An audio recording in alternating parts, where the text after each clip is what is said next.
in addition to looking at structure, like Miriam and other folks have said, I think one thing that's helped me, because, even though I love to read, but there's some passages where I'm just like, what?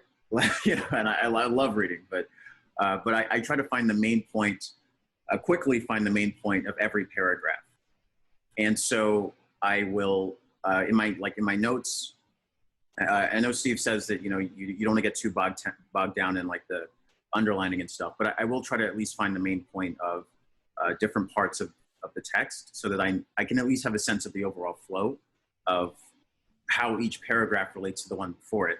Why are they saying X, Y, and Z?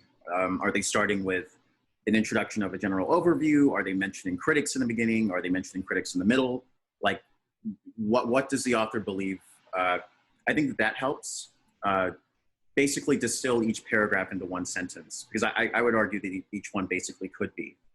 And then when it comes to answering questions, as other folks have mentioned, there are some that are really just gimmies, like, how is this word used? You want to read around the word, the sentence that it's in, maybe a couple sentences before and after to get a sense of the context.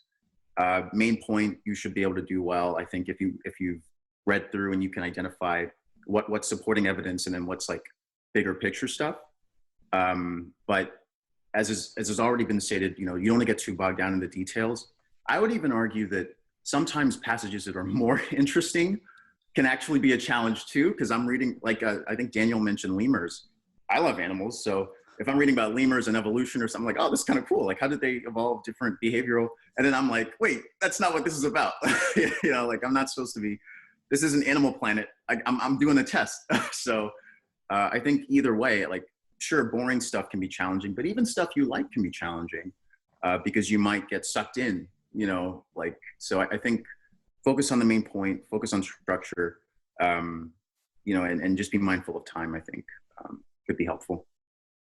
Thanks for tuning into the show. Please subscribe if you haven't done so already to be notified of new episodes as I release them. And feel free to reach out if you need anything at all as you move forward with your prep. I'm happy to help however I can. In the meantime, I'll wish you all the best and take care.